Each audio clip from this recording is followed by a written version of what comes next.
Alright guys, I finally got Addictions editing in place, so be sure to check that out. Some of those are going to start to launch here real soon. If you haven't checked out my buck film on this channel, be sure to check that out. That's also a big deal. But today I wanted to do a video on the mobile hunting roadshow that I attended last weekend, and the kind of couple takeaways. I tried to push the record button, especially when like Heath and Nathan were talking deer. Those guys have killed a lot of deer in southern Ohio for years, so I always am interested to hear what those guys have to say. And then also there's a pretty cool new product coming from XOP, and I shoot a quick video, but it's a little hard to tell what's going on. But it's a clip that you can either put on your like, I guess, harness or saddle, or even on your tree stand, and it accepts the speed button of both the XOP or Lone Wolf Custom Gear sticks. So as you climb, instead of like tying them onto your hips or something, you can either attach it to your stand or your harness, and then in an upward motion it would disengage because it's a cutout. But take a look at that. That's what's going on there. A pretty cool product. I'm kind of excited to get my hands on. Thanks for watching.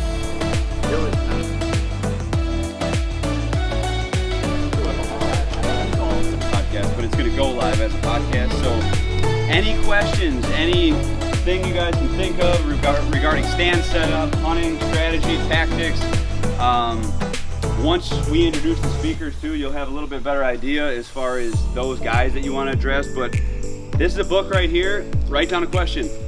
Feel free, anything you want to know. I'm going to set it on that table over there.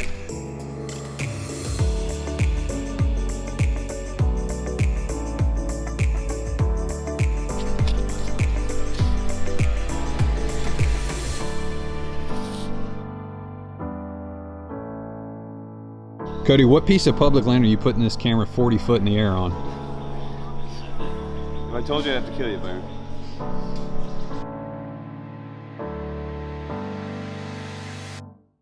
You don't even need to permanently mount it either. You can take the clip and actually just clip it over the rung, and it just hangs out down from the, it doesn't, I mean, it hangs a little bit over the top, but then it still pivots. Actually, hold on, I put it in the wrong spot. You want it on the side. But this is if you wanted to like swap it from your belt to your stand or whatnot. You can always have that. But that way, so now that you see this, it's off, it's out of the way a little bit, right? So now it's like, it's over there. So it's not hitting your legs or anything, and it's right over at the side, and you can just pop it out. And that thing is going to spin and not let that thing, or not let that stick pop out or go anywhere. So that's sick. That's even better. Or the first person to smack the sticker. Well, if you're the only person to smack the sticker.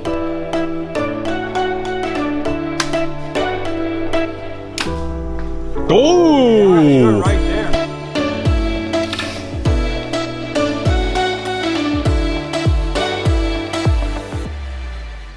Also, I want to go ahead and mention the custom gear bow holder.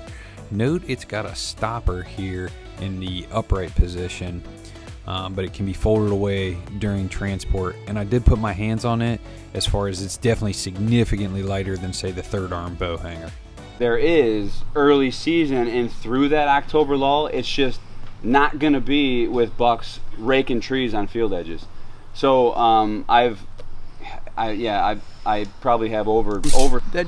They kept pushing it, and the next thing you know, everybody's believing it. Mm-hmm. When the whole reason is like they've already stated, they're not traveling very far from their bedding, so you got to get in tight. Most people were setting, traditional pinches, field edges, scraping areas, whatever, and they just weren't getting in and hunting down a deer. They were just hunting areas. And deer don't care about that. They're eating, and they're someplace, and they're real patternable.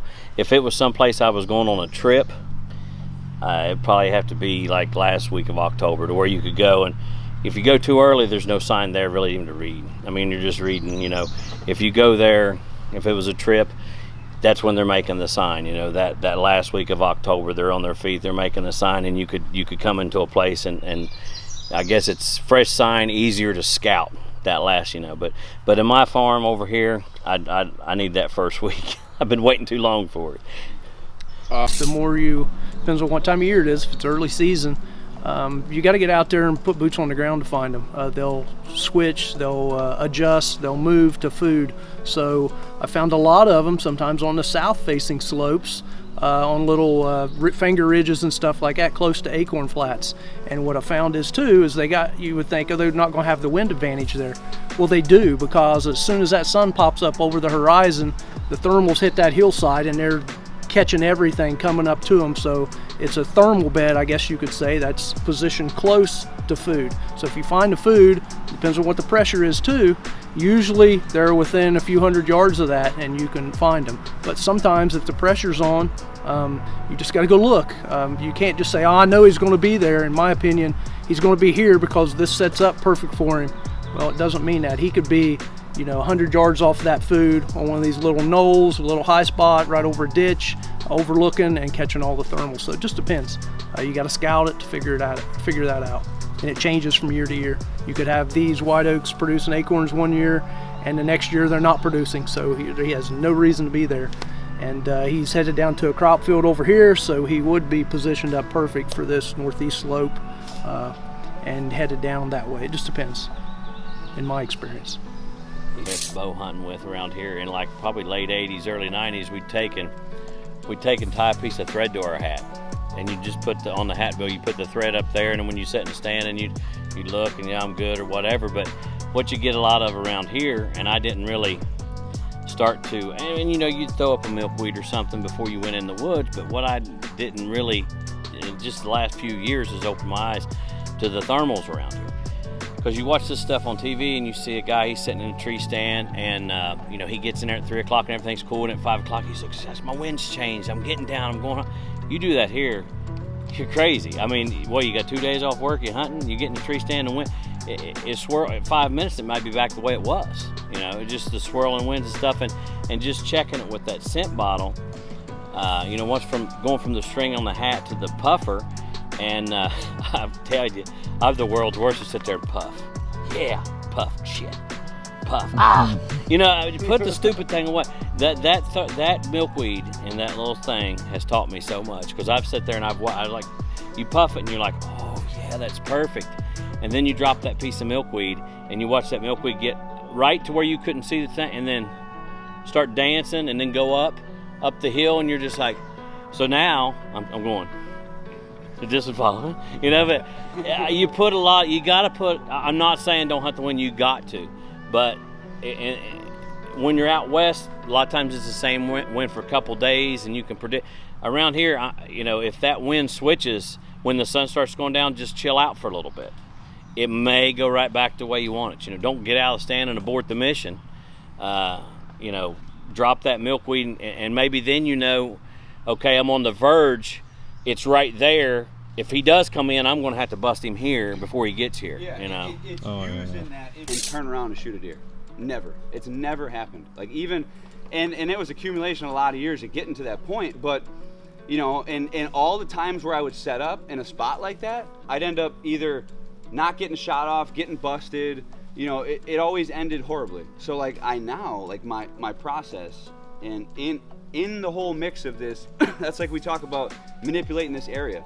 The scent and the thermals, that's one little piece of the puzzle. There's a lot of guys I know that get that probably as well as I do, and they can't get it done under the pressure. So then now there's 4 quadrants, I think, or 4 sections, right? You find these areas. When you get to the point to where you can find these areas, then you got to get to the point where you understand the wind and the thermals to know where to hang your stand and how to hang your stand. Then sometimes the toughest part is actually getting it done. There's guys that find themselves in the right spot all the time, but they're hanging their stand wrong to where there's way too much movement, they don't know when to draw, and that stuff comes with just experience of killing deer and just a lot of them. But that's where I'm always shooting up I'm always setting up with the same shot over my left knee. It's very methodical, so I let that tree dictate that. But I now try and get as low as I possibly can, because I can get up there quicker. I can, stay still, and now it jacks me up, man. I'm trying to get as low and as close as I possibly can.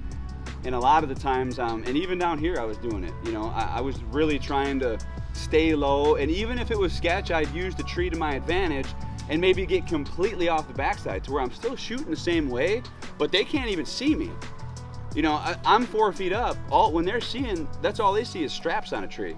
But I'm ready to pop them as soon as I reach out, you know. And it's like so I don't ever shoot for a height. I always let the place and all those things in process dictate how the tree setup looks.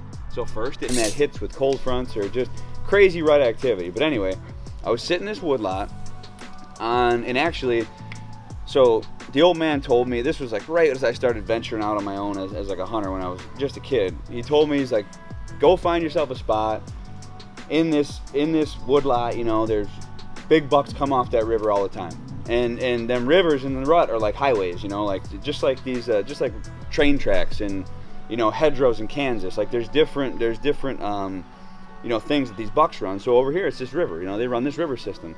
He's like, something will pop off that river and show up in there. So I remember being in there, and I set my stand. I'm sitting in there and just, you know, hanging out. And there was a buck. There was this old gnarly, like probably 130-inch, like just heavy, big-bodied buck comes crawling out of the riverbank with a doe. Like they came from, I didn't even know that the deer could swim across that river. They can very easily, but they came from like this muddy ditch. They're all covered in mud, and they come crawling out. And she's getting ready, and he knows that, so he's tending her. And they're sitting there. They're about 60 yards, and I watched as time went by, maybe 20 minutes. I see a buck on the other side of the river, and he's coming down and I'm like, I'll be damned. Just like Dad said, just buck cruising the river. You know, he's cruising the river. He catches wind of that doe, and he pops and he disappears in the creek bottom. I'm like, no. I'm like, there's no way he's swimming across the river.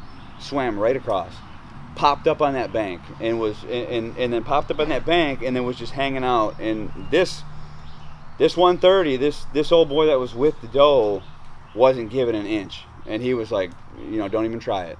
And that deer hung out there. Then another 15 minutes probably went by. No shit, on that same trail.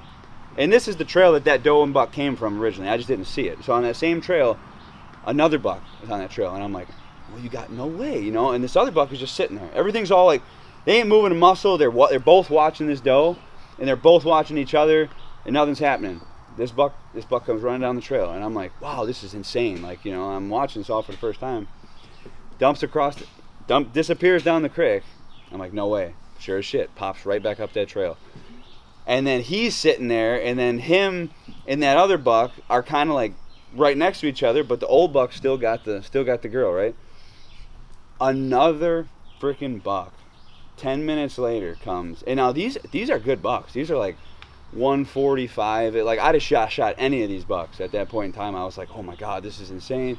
Third buck comes in.